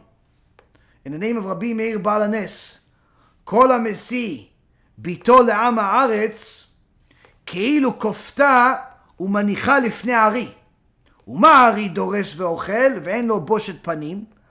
אף עם הארץ מכה ובועל ואין לו בושת פנים. It says, Rabbi Meir Baal Hanes, anyone who marries off his daughter to an Am Haaretz, it's as if he tied her up and put her before a lion. For just as a lion attacks its prey and devours it without shame, so too an Am Haaretz beats his wife and cohabits with her without shame. So a person that doesn't care who his daughter is going to marry and just lets her marry whoever is nice, whoever comes from a family with money, whoever this, whoever that, is literally destroying his daughter. And many times people realize the words of the sages that have already been written in stone for thousands of years. They ignore it until it's too late. Until there's a divorce. Until there's a few kids that are going to be orphans. Until there's already so many mistakes and so many broken hearts and tears shed and monetary losses and permanent heartaches. This is why the sages were so harsh on the Am Haaretz, calling him a vermin, calling his wife an insect. Why? Because you had an opportunity to learn Torah. You had an opportunity to follow the word of God and be part of the nation of priests, part of the holy nation. And you chose to take all of that and throw it in the garbage, thinking that all you need to do is not drive on Shabbat and kill people, and therefore you'll be fine. That's what you took the entire Torah, you minimized it to a few small logical things. This, Rabotai, is a lesson for each and every single one of us of how important it is for us to know what the words of the sages are. Now, for anyone who thinks that the sages are harsh on the people that are ignorant, you should know that the ignorant people, the Amei Haaretzot, are much worse in their mindset on us. Says the Gemara, גדולה שנאת ששונאים עמי הארץ לתלמיד חכם יותר משנאה ששונאים אומות העולם את ישראל ונשותיהם יותר מהן.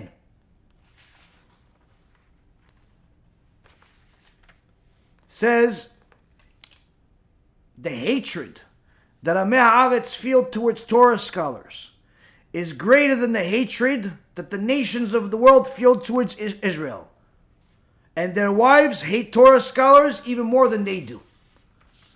People that are ignorant in Torah hate Torah scholars more than Hitler hates Israel, more than Gaddafi hates Israel. Because they know, their neshama knows that they're making a mistake.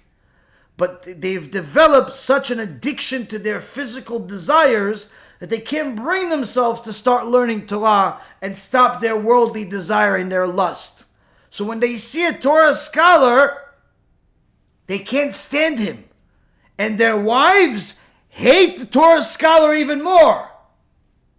And guess what?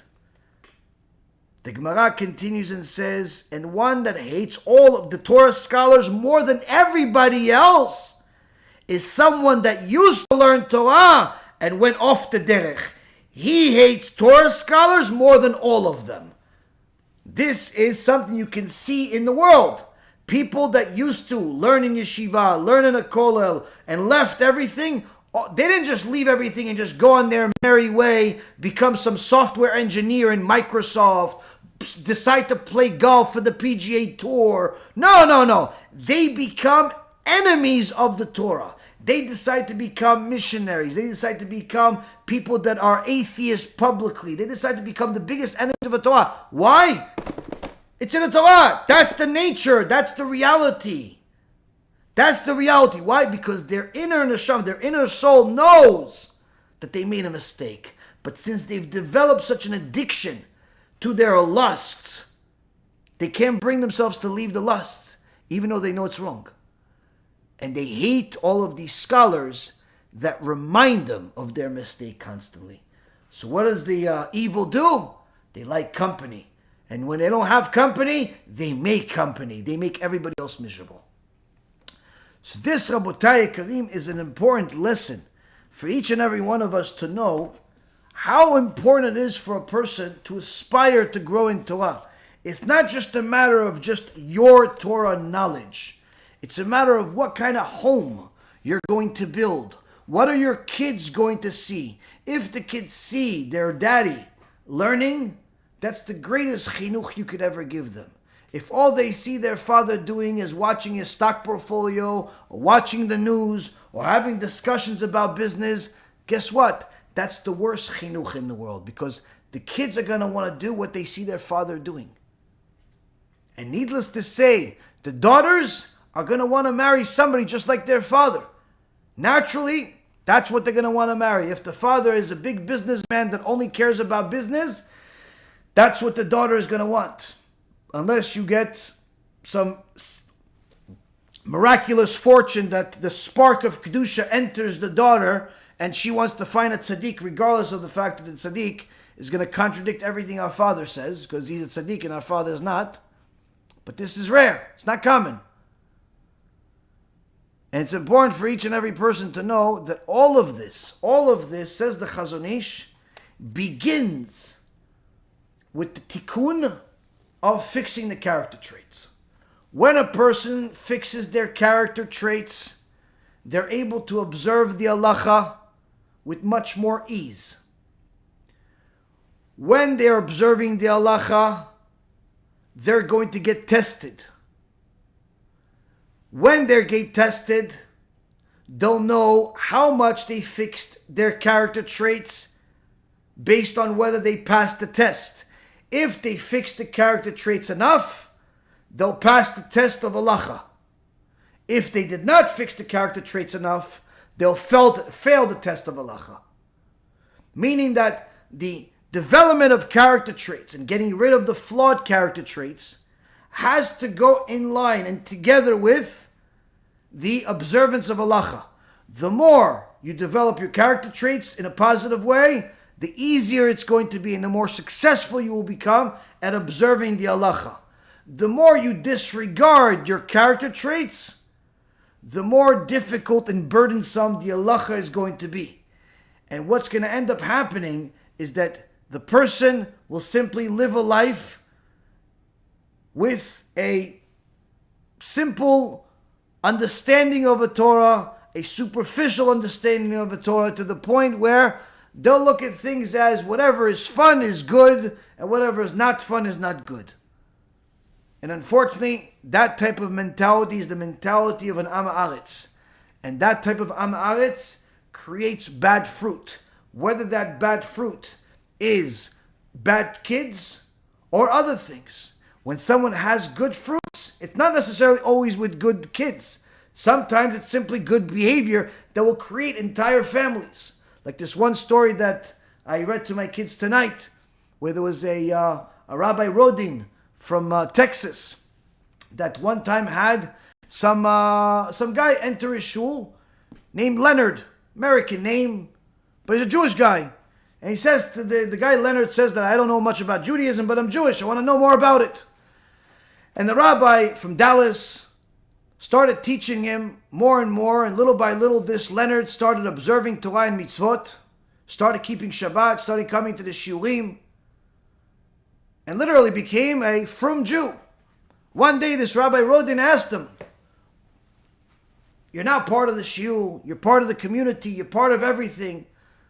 But I never asked you, what made you come to me that one day and ask me to teach you Torah? Like, what's to you? You're a businessman. You have everything that a person could possibly want from this world. What made you decide that you want to become more Torah observant? This Leonard said, I went to Israel. And like everybody, I went to the Kotel. And I saw this huge wall. And it was beautiful. And it was holy. And I was there and I didn't really know how to pray. I didn't really know what to do. I got a book of Tehillim and I had it in my hand. I read some words and wasn't much. But I did what everybody else does. But when I picked up my eyes, I saw that there's another Jew. I didn't know who he was. But he was reading also a book of Tehillim. And when he was reading it, he was crying. And when he was crying with his full heart, not from sadness, because you can see sadness. He was crying because he was connected to God. And he raised his arms and looked up at Shamayim in such a way that it made me so jealous because I never prayed to God that way. I never connected to God that way. And I decided that day, I want to be like him. I want to pray like him. I want to connect to God like him. And that's why I came to your shul that day. Now that guy that went to the Kotel, he's just another guy in Israel, another tzaddik in Israel that prayed with full kavanah, without even realizing who's watching him aside from HaKadosh Baruch Hu. But HaKadosh Baruch Hu made sure that another person, set of eyes, looked at him, put his kavanah. He may be praying for refuah shlema. He may be praying for panasa. He may be praying for Torah. He may be praying for a lot of things. Little does he know that behavior that he had, that took a lifelong of preparation to connect to HaShem in such a deep level, that also earned him another 310 world in Olam Haba, because he's now responsible to getting this Leonard to do tshuva. You see, Rabotai Yekarim, HaKadosh Baruch Hu is constantly looking for ways to reward us if we would only give ourselves the chance and learn His Torah. And learn His Torah as best as we possibly can. Whether you have a good memory, a bad memory, good upbringing, bad upbringing, parents that are religious, parents that are Zionist and anti-Torah, parents this, parents that, it doesn't make a difference. You learn Torah, you learn the Word of God, you fix your character traits, you follow what the halacha is, and only good will be your destiny. Only good. Will there be trials and tribulations along the way? Certainly, it's guaranteed.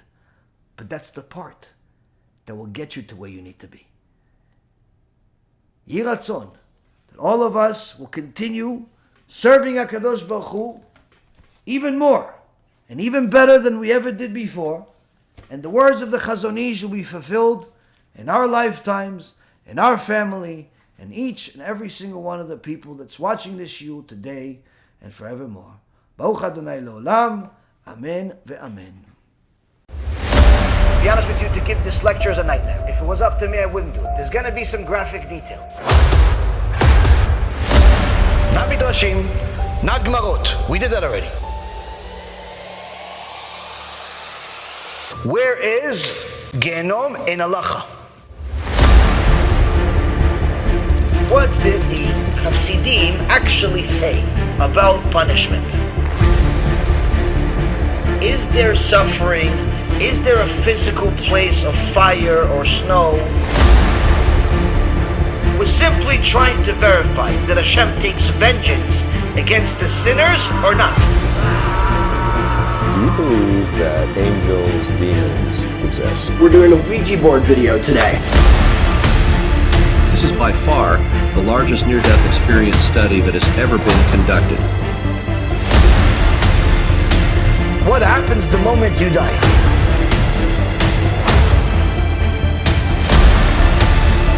Person needs to know that he's not going to be here forever. Yeah, I went to a place of timelessness. It was me judging myself on what I could have done better. Not the rebuke of some book. This is a rebuke of HaKadosh Baruch Hu when we go up to Shamayim.